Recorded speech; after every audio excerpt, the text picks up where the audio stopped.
which brings us to the next item on the agenda, which is a presentation of the commendation that we just passed to Mr. Herman Mogri Lookout, and I'm going to give Congresswoman Pratt the floor to read the commendation right now.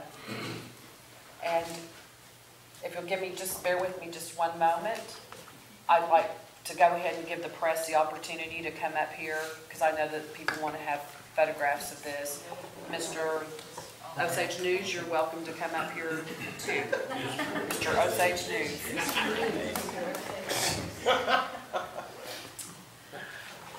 Okay, it is my pleasure and honor to present this citation of commendation, so I will read that now.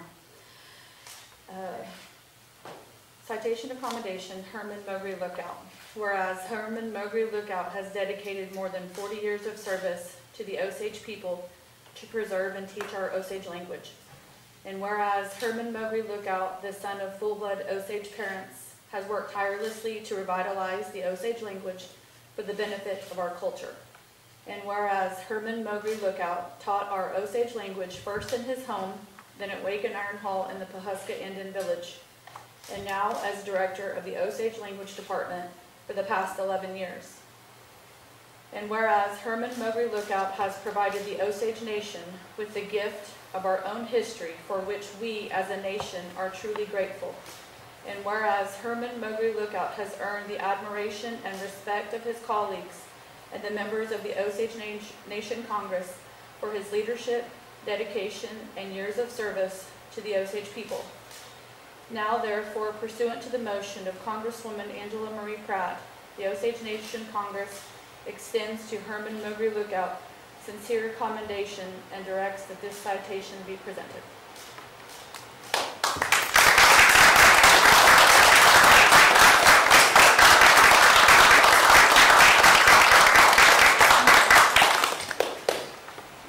Mr. Lookout. I'd like to thank you, Madam Chairman, and I'd like to address the Congress. Kind of out of my element, because I really appreciate this, but I really can't take credit for all of it. There's been a lot of people and a lot of work had been done on the language before I got here. My wife has spent countless hours with me gone, working on it. I'd get up in the morning and come back from work. She'd have to tell me when to go to bed. And then on the weekends I'd work until time to eat. And she'd tell me when to go to bed again. 40 years I've done that. And I started out with my mother and father, and because they were married the Indian way, and they told me that that was the right way, arranged marriage, at the time.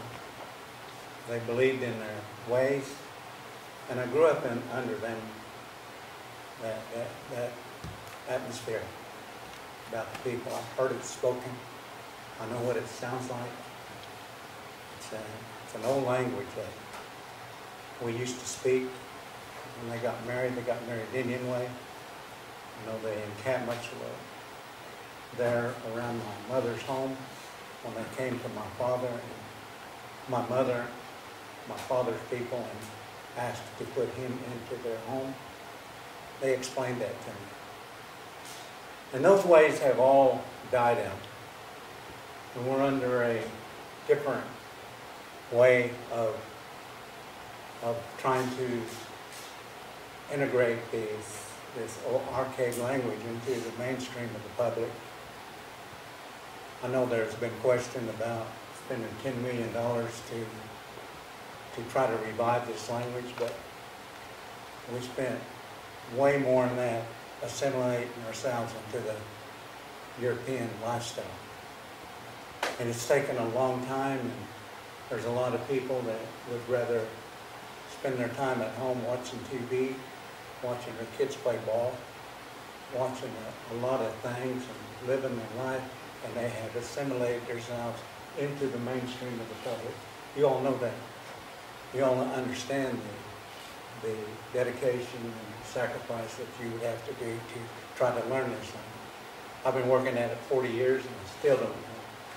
But I try my best to express myself the best I can to make it easier on people to learn. I really appreciate this, and I appreciate the work you're doing, and I know that the language has to assimilate itself into the mainstream of the public to get the power that we need. The orthography will do that.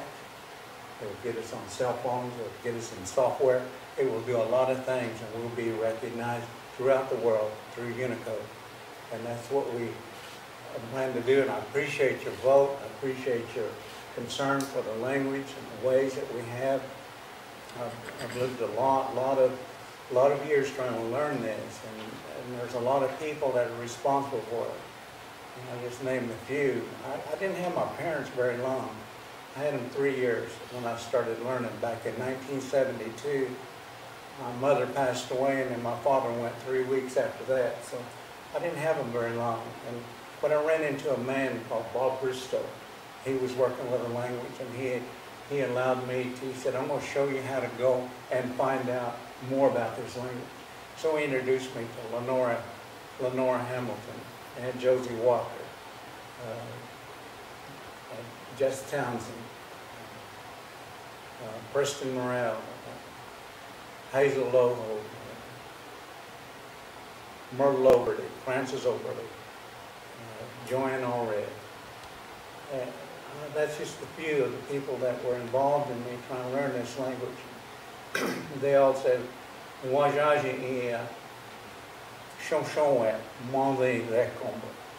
which means I want this language to go forever. And that's what I'm trying to do, is try to allow the language to live forever. And through this technology and the things that we're going to have to do, there's still a lot of work to do. Unicode is a good step. It's a good step, because we had to go to the IPA. We would have to share it with a lot of languages. This is dedicated to us. This is who we are. And we're trying to make a way for our ways to come back. I know nobody's going to go put on a blanket and carry a fan around town. We don't live that way no more. So we understand that. It's hard to come in through them doors down language and try to learn an old archaic language. I know that. But the people that do come in there, the people that do, I owe them thanks, because they're helping try to get this language to survive through the conditions that we live today. So I want to thank each and every one of you for this. I think you've done a good thing today. Thank you very much. Well,